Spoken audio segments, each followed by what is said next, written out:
Salam sejahtera Malaysia, denyut nadi suara rakyat bergema di channel ini. Untuk mendapatkan berita terkini, jangan lupa untuk tekan butang subscribe, like dan share. Malaysia kita punya, cintai Malaysia ku, kita jaga kita. Salam sejahtera Malaysia, denyut nadi suara rakyat bergema di channel ini. Aduh, Ibu Hidin angkat sumpah jadi Perdana Menteri. Di mana tuh dia angkat sumpah? Oke, soalan saya yang pertama, di mana dia angkat sumpah? Mungkin di Istana Kayangan, bukan di Malaysia toh, mungkin di negara Kayangan ataupun di negara Pasir Bedengung, di negara yang tak ada orang, mungkin di planet Pluto. Ada komen baru-baru ini yang saya baca lucu juga, dia kata dia angkat sumpah di tandas Istana Budaya. Di Istana Budaya. Betul, ramai betul orang suka tengok video yang bertajuk Muhyiddin angkat sumpah petang ini. Jadi tak apalah kalau kamu suka sangat dengan itu punya tajuk dan topik. Sekarang saya akan cakap topik dan berulang-ulang saya akan cakap Muhyiddin jadi Perdana Menteri. Muhyiddin jadi Perdana Menteri walaupun dia tak cukup kerusi. Walaupun di dalam parti politik Malaysia dia antara kerusi yang paling sedikit, tapi dia tetap nak juga jadi Perdana Menteri. PAS pula belum tentu untuk mahu dia jadi Perdana Menteri, kerana PAS pun seperti yang kita tahu juga sudah pernah mengutarakan bahawa mereka pun ada calon Perdana Menteri sebenarnya. Okeylah, tak apalah, tidak apalah. Tidak apalah tuan-tuan dan puan-puan. Kalau kamu suka betul Muhyiddin Yassin jadi Perdana Menteri, kita cakaplah, okeylah. Orang kata kalau 40 kali, 50 kali, 80 kali, 90 kali kita cakap benda tu boleh jadi, okey tak apa. Kita cakap malam ini 200 kali lah kita cakap. 200 kali kita cakap Muhyiddin Yassin jadi Perdana Menteri besok pukul 2 petang dia angkat sumpah di planet Pluto. Di planet Pluto ataupun dia angkat sumpah di mana? Di negara Pasir Bedengung. Okey, sekali lagi, Muhyiddin Yassin angkat sumpah Perdana Menteri di negara yang tidak ada rakyat. Okey, sekali lagi kita isytiharkan. Saya dengan ini mengisytiharkan Perdana Menteri yang baru untuk negara Pasir Bedengung adalah Muhyiddin Yassin. Tapi itu semua tidak akan berlaku lah, tidak akan berlaku apa-apa pun. Dengan ikhlas, dengan rendah hati, saya ingin mendoakan Muhyiddin Yassin kehidupan dia dalam keadaan yang baik-baik saja, dan kita doakanlah semoga bersatu akan lebih kuat selepas ini, supaya tidak ada lagi wakil rakyat yang tidak lagi mau menyokong Muhyiddin Yassin. 6 orang tu bukan sedikit, 6 orang. Ini menyebabkan Parti Bersatu adalah antara parti yang paling tidak stabil di Malaysia. Antara parti yang tidak stabil juga ialah UMNO lah memang. Tapi yang paling tidak stabil betul-betul adalah Bersatu lah. Sebab kenapa? Pertama, dia hanya mengharap PAS. Kalau PAS tiba-tiba tinggalkan dia, habis, lingkup habis. Kedua, kerana Bersatu ni dia punya ahli memang suka tinggalkan dia. Bukan tinggalkan parti, tapi tinggalkan sokongan, pindah sokongan kepada Anwar Ibrahim. Okey, saya fikir sudah lebih daripada 10-20 kali saya sebut Muhyiddin Yassin Perdana Menteri baru Malaysia. Malaysia pula, minta maaf, saya ulang lagi. Perdana Menteri baru untuk negara Pasir Bedengung. Saya isytiharkan Perdana Menteri yang baru untuk planet Pluto adalah Muhyiddin Yassin. Tahniah diucapkan kepada Muhyiddin Yassin kerana menjadi Perdana Menteri di Pasir Bedengung. Kita jumpa lagi. Jangan lupa tekan butang subscribe, like dan share. Bye-bye. Salam sejahtera Malaysia. Ini paling dahsyat, paling mengejutkan seluruh Malaysia. Tiba-tiba Dun Melaka dicabar. Adakah Dun Melaka akan bubar? Setelah hanya berlaku satu orang saja, Adun daripada UMNO masuk ke PAS, perlukah Dun Dewan Undangan Negeri Melaka untuk dibubar? Kalau ini terjadi memang luar biasa, dan akan ada pilihan raya besar berlaku di negeri Melaka.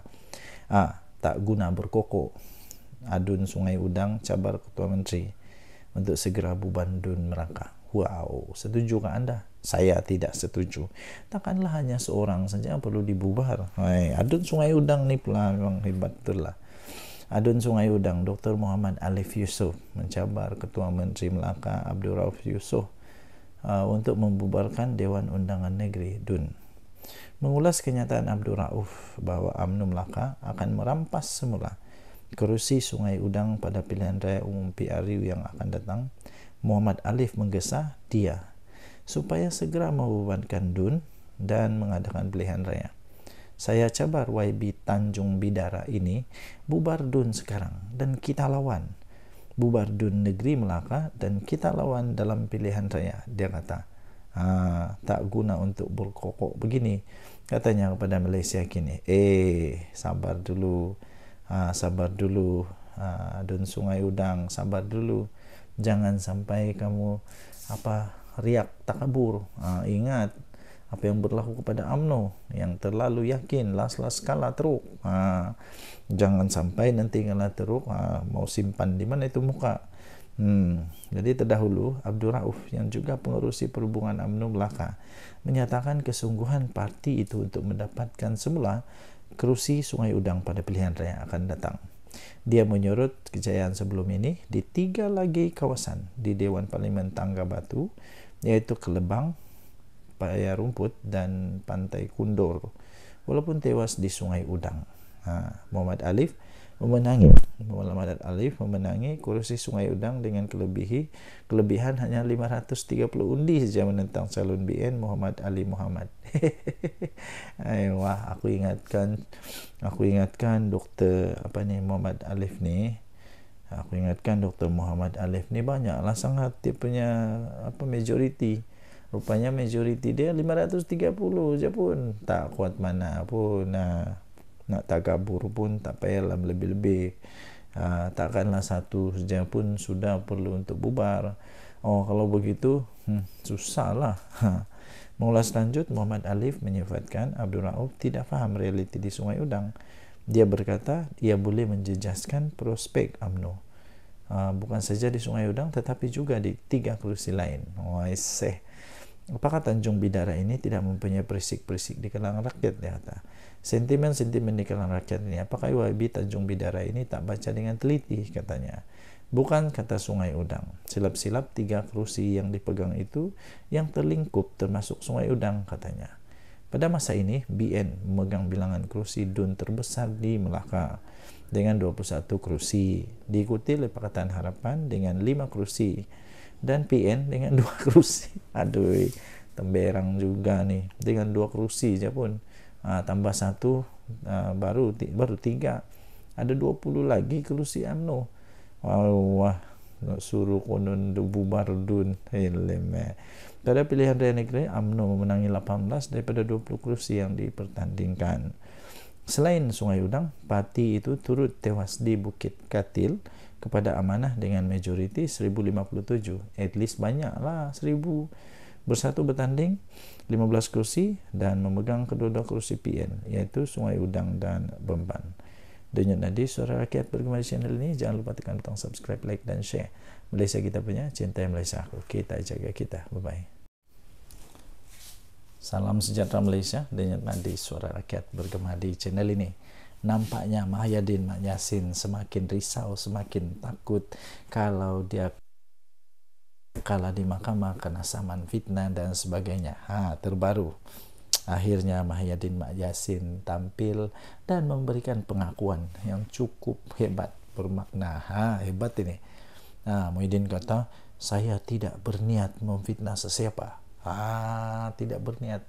Orang tidak berniat ini adalah orang yang macam mana, tapi kalau sampai disebut berkali-kali tidak pasti berniat ke tidak.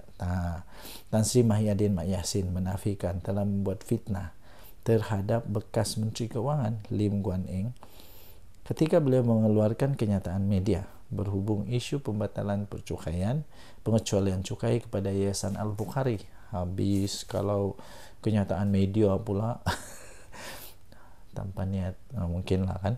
Bekas Perdana Menteri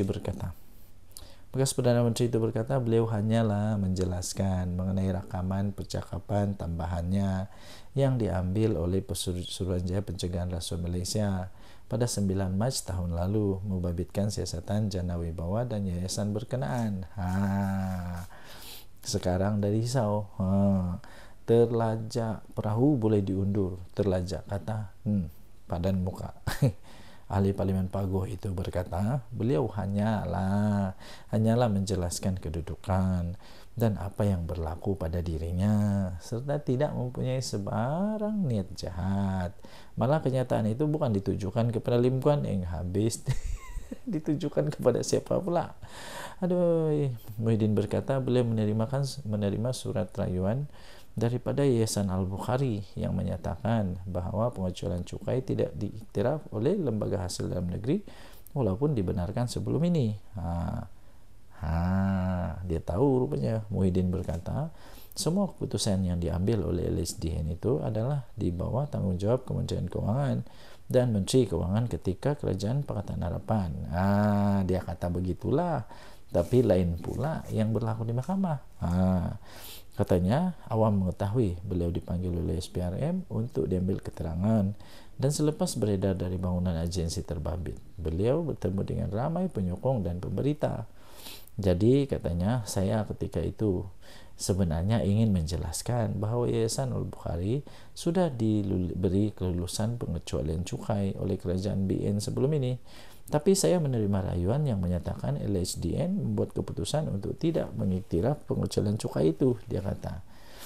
Jadi saya berfikir tiada keperluan untuk Yayasan Al-Bukhari membuat rayuan kepada saya ketika PN menjadi kerajaan sekiranya pengecualian cukai masih diiktiraf oleh LHDN. Semakin pening kepala aku. Bagi anda yang memang champion, memang pandai untuk mentafsir kata-kata pening gini ni, anda boleh tinggalkan komen. Jadi saya pun makin pening. Sebenarnya saya pening juga dengan cerita ni. Jadi ini tentu berlaku ketika Pakatan Harapan. Dia kata ini lagi satu assumption.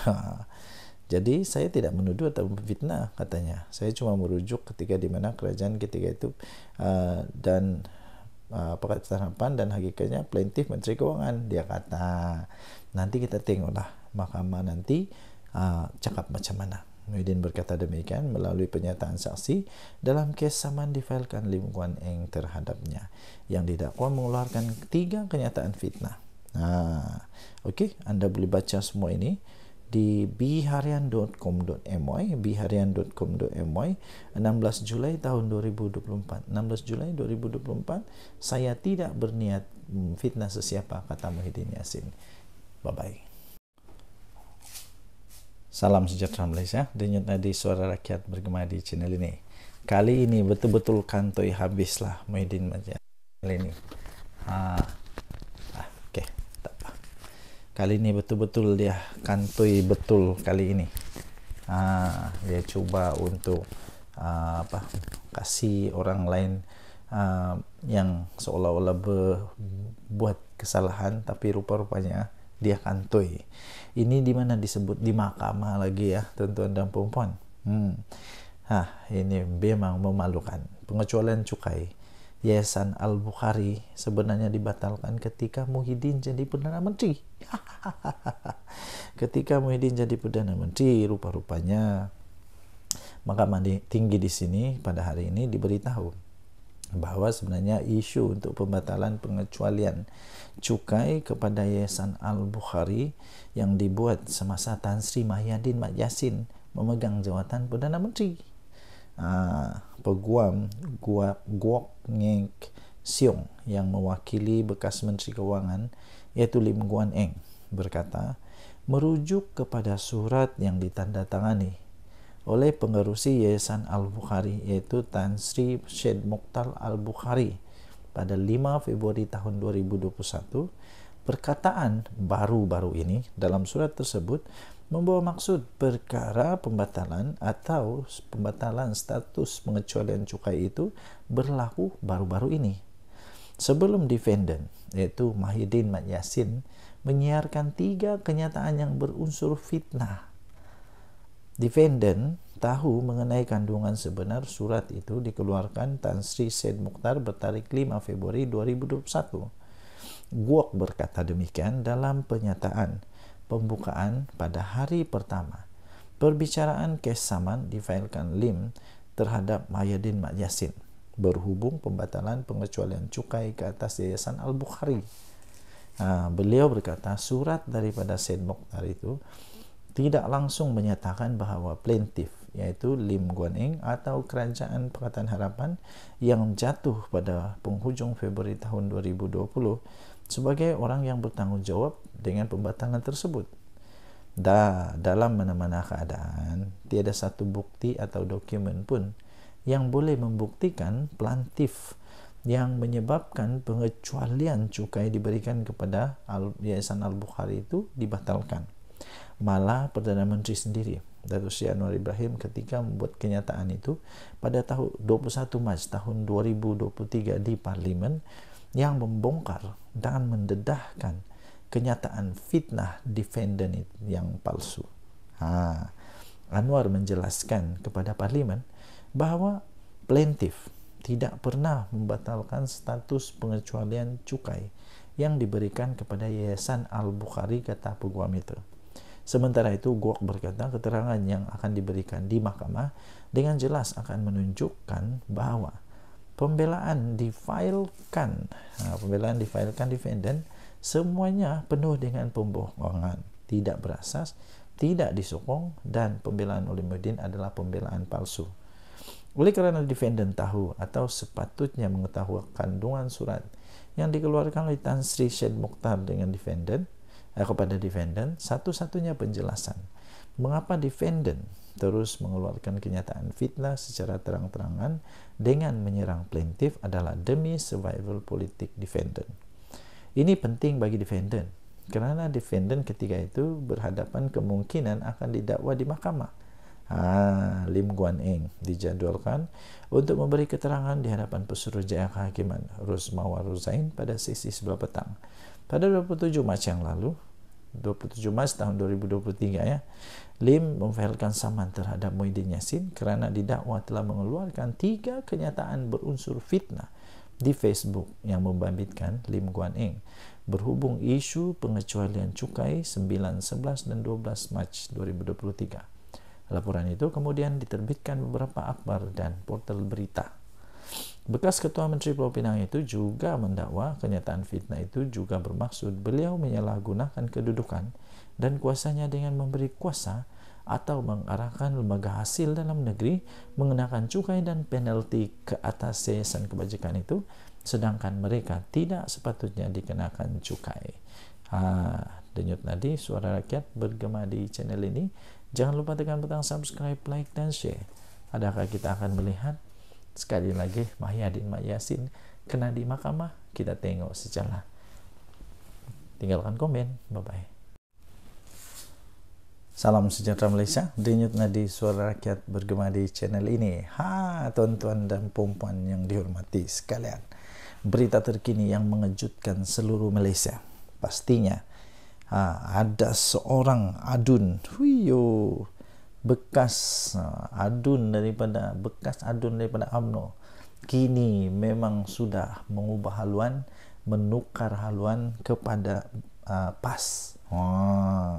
Tahniahlah kepada PAS. Adakah ini menunjukkan, menandakan bahawa ya betul, adakah ini betul kabar angin bahawa menyatakan bahawa akan ada lagi daripada UMNO yang akan keluar daripada sokongan kepada Zahid Hamidi dan menyertai Perikatan Nasional? Betulkah selama ini ada kononnya orang-orang 15, 14, 10 ahli MP ke adun daripada UMNO yang bakal masuk kepada Perikatan Nasional? Terbaru. jalani Kamis, sah jadi ahli PAS. Ahli Dewan Undangan Negeri Adun Rembia Muhammad Jalani Kamis sah menjadi ahli PAS.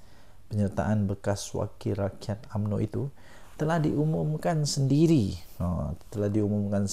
oleh Setiausaha Agung PAS Datuk Seri Taqiyuddin Hasan di Parlimen pada hari ini. Kemudian Taqiyuddin berkata keputusan Jalani untuk memasuki PAS tidak akan menjejaskan kedudukan Adun terbabit kerana Dewan Undangan Negeri Melaka belum lagi menguatkuasakan undang-undang anti lompat parti.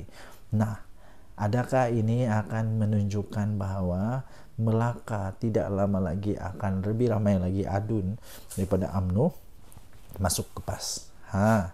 Adakah 10 orang, 7 orang atau berurang-urang Adun daripada UMNO yang bakal lompat kepada PAS? Kita tunggu sajalah. Sejak pilihan raya umum ke-15 PRU 15 2022, ketaatan dan kesetiaan Jalani terhadap UMNO dan BN terus dipersoalkan. Betul-betul sekarang dia pindah ke PAS. Dia menyertai perarakan pada proses penamaan calon PAS Parlimen Ketereh di Kelantan. Beliau juga hadir pada majlis pengumuman calon Perikatan Nasional PN bagi pilihan raya kecil Parlimen Pulai dan Dewan Undangan Negeri Dun Simpang Jeram di Bakri Johor. Namun ketika itu Jalani memberi alasan bahawa kehadirannya di majlis itu bukan atas kapasiti sebagai Adun UMNO. Sebaliknya, Jalani berkata dia mewakili pertubuhan bukan kerajaan NGO iaitu Muafakat Nasional yang diterajui oleh bekas Setiausaha Agung BN sendiri Tan Sri Anwar Musa. Sekarang nampak dah dia cuba untuk kata simpang sini las kedapatan juga. Ekoran kemasukan ke dalam PAS, parti tersebut kini mempunyai seorang wakil dalam Dewan Undangan Negeri Melaka sekaligus menambah pada 3 kerusi untuk pembangkang. 2 lagi wakil PN dalam DUN Melaka ialah Muhammad Yazid Yaakob Bemban dan Muhammad Alif Yusuf Sungai Udang.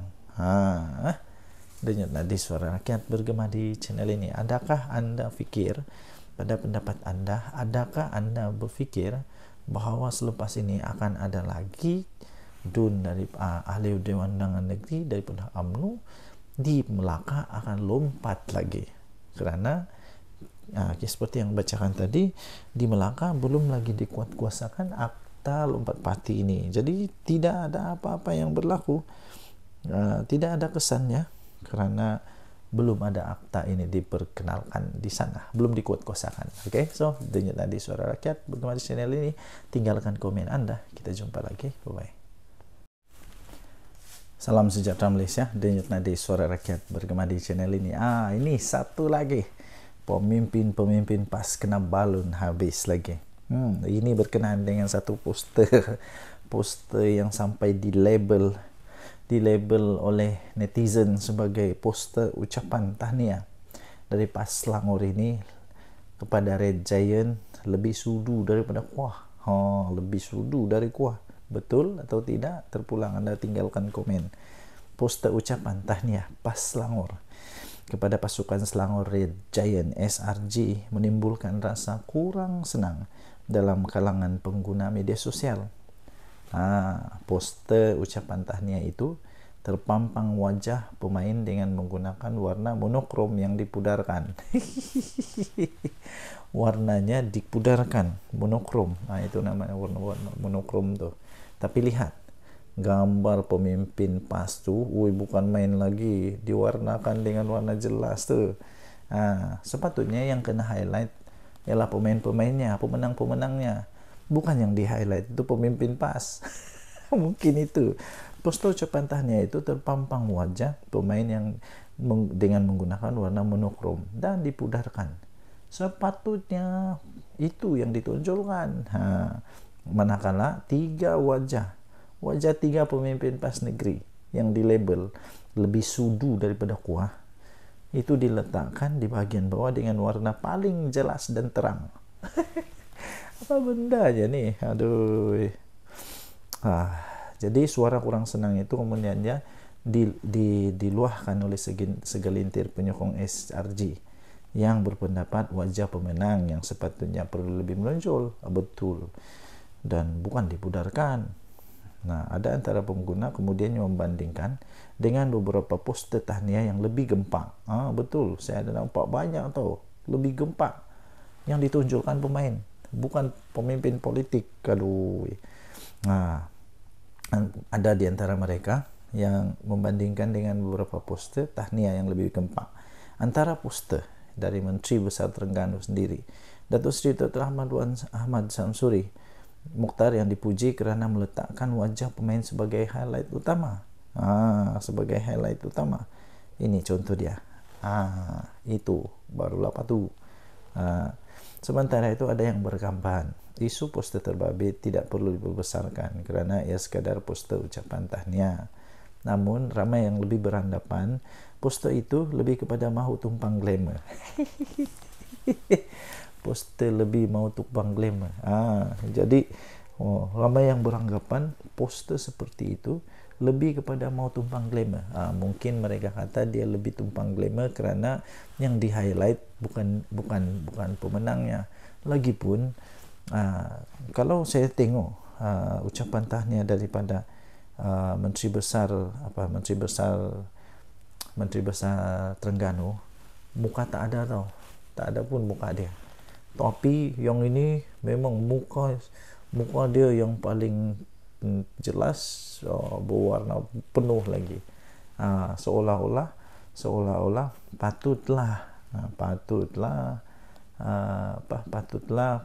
ramai peminat kepada SRJ ini kata mereka mau tumpang glamour, saja. Okay, so apa pendapat anda? Anda boleh tinggalkan komen. Denyut nadi suara rakyat bergema di channel ini. Jangan lupa untuk tekan butang subscribe, like dan share. Malaysia kita punya, cintai Malaysia aku, kita jaga kita. Bye-bye. Salam sejahtera Malaysia. Denyut nadi suara rakyat bergema di channel ini. Tuan-tuan dan puan yang dihormati sekalian. Kita tahu sekarang ni ada satu gerakan disebut sebagai gelombang selamatkan Malaysia. Pertama sekali saya fikir juga, apa sebenarnya yang mau diselamatkan oleh mereka ini? Diselamatkan daripada apa? Dan siapa yang perlu diselamatkan? Siapa yang perlu diselamatkan? Rakyat okey saja. Rakyat okey saja. Tapi yang perlu diselamatkan siapa? Mungkin itu sebabnya timbullah netizen di laman maya yang mempersoalkan sehingga memperolok-olok kena mocking ni, dipermainkan pula gelombang ini. Sampai yang syoknya ni ada dia punya poster dia bilang gelombang selamatkan anak menantu. Gelombang selamatkan Malaysia diadakan malam kemarin oleh pembangkang tidak mendapat sambutan memberangsangkan dari orang luar. Hantaran Facebook berupa poster yang diwar-warkan oleh Ketua Pemuda PN Ahmad Fadli Syari mengenai program itu hanya mengundang kecaman pengguna media sosial. Mereka mengumpamakan program itu sebagai gelombang selamatkan anak menantu. Aduh, siapalah yang terasa pedas nih. Program gelombang selamatkan anak menantu. Ia rentetan daripada kes menantu kepada beberapa pemimpin tertinggi Perikatan Nasional yang terpalit dengan kontroversi penyelewengan.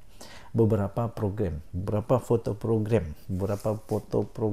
yang berlangsung di sebuah dewan beredar di media sosial.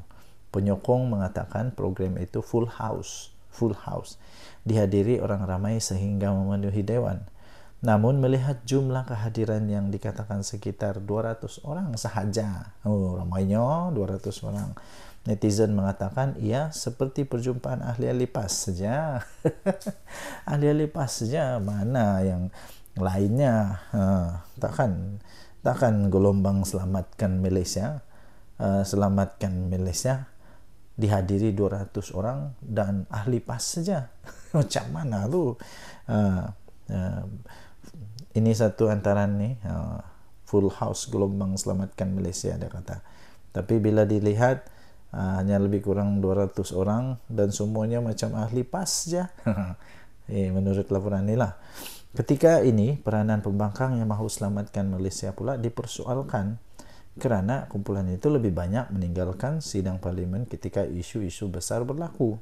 Mereka tidak pula berbahas dengan baik. Malah ketua pembangkang sering dilabel lemau kerana tidak berani berhadapan dengan Perdana Menteri.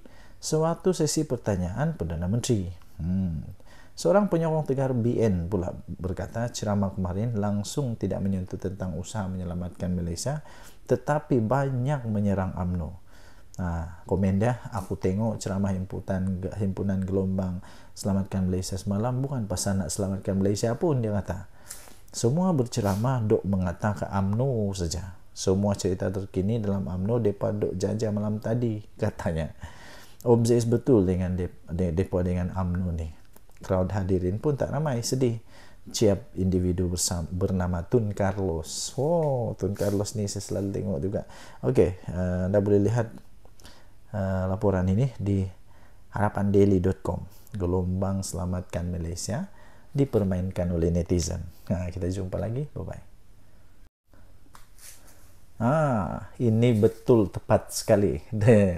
Sebelum tu, terima kasih kerana terus bersama dalam channel ini. Bagi anda yang pertama kali, sila tekan butang subscribe, like dan share. Okey. Apa tu? Ada pernah peribahasa cikgu saya dulu ajar. Mengajar etik berenang pertama. Kedua, seperti ketam mengajar ketam yang lain berjalan lurus. Dan paling teruk sebenarnya ialah ada satu istilah cermin rosak. Cermin rosak ni begini, dia cuba nasihatkan orang lain tapi dia itu lebih teruk. Ada lagi satu, dia suka sangat menyibuk tentang orang lain, dia boleh nampak selumbar dekat mata orang lain tapi kayu balak di mata sendiri dia tak sedar tahu. Malu tak malu tak pastilah. Saya pun tidak pasti. Inilah yang mungkin terjadi kepada Wan Faisal. Wan Faisal yang cuba sembang konon nak jadikan KLIA world class. Siap bagi nasihat, tunjuk buku ni Sim Kibon ni, dia tunjuk ni KLA supaya KLIA jadi world class. Banyaklah dia, tapi dia tidak ingat sepatutnya kasih nasihat dulu kerajaan di mana-mana yang berlaku lah. Tapi yang dalam kes ini disebut di sini KLIA world class, tapi stesen bas KB macam bengkel saja. Apa hal? Ada gambar tu tahu. Ahli parlimen macam Wan Ahmad Faisal, Wan Ahmad Kamal menjadi bahan sindiran ramai selepas beliau cubalah mengajar kerajaan sekarang ini bagaimana untuk menjadikan lapangan terbang antarabangsa KLIA bertaraf dunia. Bertaraf dunia. Tapi dia lupa. Beliau ketika sidang Dewan Rakyat baru-baru ini membawa buku biografi mendiang Sim Kibon, bapa kepada kejayaan lapangan terbang Changi, meminta kerajaan belajar daripada usaha mendiang. Katanya resepi untuk menjayakan lapangan terbang terkenal itu bukan di atas tangan GIP atau Black Rock. Yalah, betul lah. Tapi menggunakan pengalaman dan kepakaran sendiri. Saranan itu ibarat menyerang diri sendiri pula. Malu. Apabila ramai terus mempersoalkan apalah yang sudah dia lakukan untuk membangun stesen bas di Kota Baru. Tempat sendiri. Terminal bas sementara itu sehingga kini masih digunakan walaupun kekurangan berbagai kemudahan menyebabkan lokasi tersebut dianggap antara lokasi pengangkutan awam yang ketinggalan zaman. Atas sebab itu atas sebab itu ramailah menyarankan agar Wan Faisal ni menaik taraf dulu, kasih naik taraf dulu stesen bas KB sebelum berani untuk mengajar kerajaan naik taraf KLIA. Lama. Antara komen yang syok saya baca ni. Sebelum Wan Faisal nak cuba ajar, hendak jadikan KLIA world class, apa kata kau usahakan dulu stesen bas Kota Baru supaya ada rupa bas stesen bas.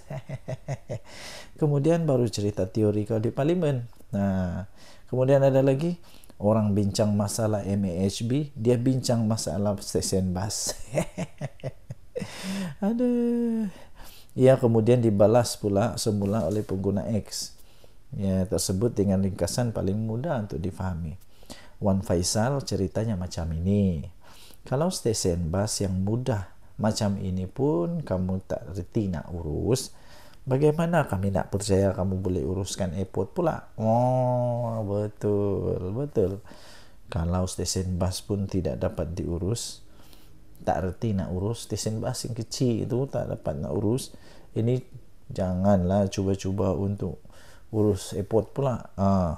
Perkara itu kemudiannya disokong oleh ramai kerana bagi mereka pemimpin sepatutnya membuktikan kemampuan mereka dengan menggunakan stesen bas KB yang dengan membangunkan stesen bas KB yang berbelas tahun ketinggalan. Apa kata Wan Faisal? Hadam dululah komen-komen netizen ini, barulah cuba-cuba untuk ajar kerajaan. Okey, kita jumpa lagi, bye bye. Salam sejahtera Malaysia.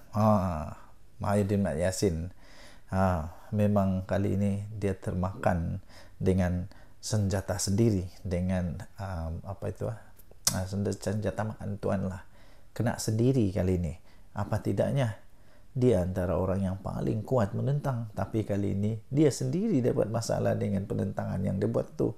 Harapnya kali ini Muhyiddin Yassin dan Bersatu, Muhyiddin Yassin dan Bersatu fahamlah. Harapnya mereka dah faham. Mereka dah faham kenapa Akta Lompat Parti diperlukan.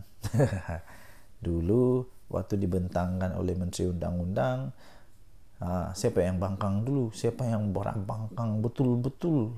Sebab waktu itu banyak sangat berita-berita kabar angin bertiup, kononnya ahli UMNO nak lompat Bersatu dan macam-macam lagi. Syok lah waktu itu, seronok lah. Sekarang dah kena lubang hidung sendiri. Apa rasa oren? Ini ada satu artikel daripada Harapan Daily. Harapnya Muhyiddin Bersatu dah faham kenapa Akta Lompat Parti diperlukan. Selepas insiden 6 ahli parlimen ini, Muhyiddin dan Bersatu diharapkanlah supaya mereka dah fahamlah kenapa anti lompat parti ini, akta ini diperlukan. Baguslah ahli-ahli parlimen PN dan Bersatu dah mula berhujah di parlimen bencana akibat budaya ini. Kelompangan yang wujud dalam akta itu hasil daripada cadangan Muhyiddin sendiri. Muhyiddin Yassin dulu sendiri cadangan. Eloklah ditutup semula, dipindah dan diperkemas. Kerajaan Madani pula bersetuju untuk melakukannya. Tak ada masalah. Tak perlu lagi diungkit apa yang berlaku sebelum akta ini digubal. Lupakanlah sejarah silam yang semua pasti ada kisahnya. Semua parti mesti ada kisah-kisah sejarah silam. Lupakanlah. Akta Lompat Parti 2022 sebenarnya telah pun memulakan lembaran baru untuk kestabilan politik Malaysia yang kita perlukan untuk tingkatkan daya saing negara. Cukuplah insiden seperti langkah Sheraton dan tebuk atap yang menjahanamkan ekonomi negara dan sebabkan kebencian mendalam rakyat terhadap ahli politik. Berpolitik menukar kerajaan buat 5 tahun sekali, sudahlah, cukuplah. Berpuluh-puluh juta ringgit wang negara yang nak dibelanja untuk 6 PRK ini boleh dialihkan untuk bantu rakyat. 6 PRK yang nak dicetuskan ini hanya memenuhi ego pemimpin-pemimpin politik dan bukan isi kekosongan akibat daripada kematian wakil rakyat. Ini lebih pada sabotaj ekonomi dengan mengganggu kestabilan politik negara pada waktu pelabur mencurah-curah masuk ketika ini, apatah lagi rating kita dah semakin naik. Kata ringkas tapi betul cukup bermakna. Saya setuju nih. Cukuplah, sudahlah. Harapnya selepas ni Muhyiddin Yassin dan Bersatu fahamlah. Hidup ini macam roda. Kadang-kadang kau di atas, kau tidak mau yakin sangat. Nanti bila sudah masanya, bila sendiri terkena, macam-macam lah. Lepas tu cerita lain, buat lain cerita lain. Bila terangkan kepada orang lain, lain ceritanya. Seolah-olah semua salah orang. Yang sebenarnya siapa yang bersalah. Okey, tinggalkan komen anda. Jangan di Suara Rakyat bergema di channel ini. Jangan lupa untuk tekan butang subscribe, like dan share. Malaysia kita punya. Cintai Malaysiaku, kita jaga kita. Mari kita jaga sama-sama negara kita supaya aman, damai, harmoni, dan terus diberkati oleh Tuhan. Kita jumpa lagi. Bye-bye. Salam sejahtera Malaysia, denyut nadi suara rakyat bergema di channel ini. Nampaknya video-video saya yang saya beri tajuk Muhyiddin, minta maaf, yang saya beri tajuk Muhyiddin naik jadi Perdana Menteri, Datuk Seri Anwar Ibrahim tumbang, itu paling banyak mendapat tontonan. Dan nampaknya, rupanya, daripada itu saya dapati memang ramai sangat yang mau tengok Muhyiddin Yassin jadi Perdana Menteri sekali lagi. Saya pun hairan. Kenapa sebenarnya ada orang mau Perdana Menteri sekali lagi Datuk Seri Tan Sri Muhyiddin Yassin? Pada pendapat saya, bukan tidak boleh dia jadi Perdana Menteri sekali lagi, boleh saja. Tapi persoalannya ialah kenapa perlu dia lagi? Bukankah ada lebih ramai yang lebih bagus dan sebagainya? Dan yang paling tepat ialah dia tidak akan jadi Perdana Menteri lah. Dia tidak akan jadi Perdana Menteri untuk kali kedua dalam masa yang singkat-singkat ini, tidak. Kerana tren sekarang, saya lihat Tan Sri Muhyiddin Yassin tidak akan mendapat sokongan untuk jadi Perdana Menteri bagi Perikatan Nasional. Nah, lagipun seperti yang kita tahu, PAS pun pernah sudah menyatakan bahawa mereka pun ada calon Perdana Menteri pada pilihan raya yang lalu, iaitu calon mereka tidak lain tidak bukan Menteri Besar Terengganu. Dan itu sendiri pun dipersetujui atau diperakui oleh Tan Sri Muhyiddin Yassin. Dia juga memperakui bahawa Dr. Sam itu, iaitu Menteri Besar Terengganu itu, memang mempunyai kualiti, memang mempunyai kelayakan untuk jadi Perdana Menteri. Habis kalau sudah begitu, mahukah PAS membiarkan begitu saja jawatan Perdana Menteri jatuh kepada Bersatu yang tak kuat mana sekarang ini, yang ramai orang kata Bersatu sekarang ini hanya berharap kepada kekuatan daripada PAS. Yang ramai orang kata Bersatu ni hanya melukut di tepi gantang, hanya mengharapkan kekuatan daripada PAS. Kalau ada pilihan raya pun, kemenangan-kemenangan daripada Bersatu itu pun hanya kerana ihsan, bantuan, kerjasama dengan PAS. Cuba kalau tidak ada PAS, boleh menangkah Bersatu? Dan lagi, saya fikir Tan Sri Muhyiddin Yassin sepatutnya memberikan peluang lah kepada yang lain. Walaupun dia secara tradisinya memanglah semua yang menjadi presiden atau bukan presiden, pengerusi kepada satu gabungan parti politik itu Perikatan Nasional, contohnya ialah Muhyiddin Yassin. Secara tradisi pengerusi itulah yang jadi calon Perdana Menteri. Tapi persoalannya, mahukah lagi PAS Muhyiddin Yassin jadi Perdana Menteri, yang menyebabkan PAS hanya sekejap saja berada dalam kerajaan. Sekejap saja dalam kerajaan, lepas itu tumbang. Tumbang kerana nampaknya Muhyiddin Yassin didakwa telah pun gagal menjalankan tanggungjawabnya sebagai Perdana Menteri. Mahukah kita Perdana Menteri kita sekali lagi yang tidak pun pandai bercakap secara live, yang mahu dirakam dulu, takut untuk live, takut untuk jawab wartawan, mahukah begitu? Itu soalan-soalan yang kita boleh pertanyakan. Apapun sebenarnya, kalau memang Muhyiddin Yassin jadi Perdana Menteri sekali lagi, itu bagus, tidak ada masalah. Yang penting pastikan kali ini kerajaan yang betul-betul nanti ni betul-betul yang bagus lah. Tidak ada lagi sakau menyakau sampai anak menantu yang lari ke luar negara tidak berani balik Malaysia. Jangan ada macam itu lagi, ya. Berhentikanlah perkara-perkara begitu. Okey, denyut nadi suara rakyat bergema di channel ini. Jangan lupa tekan butang subscribe, like dan share. Bye bye.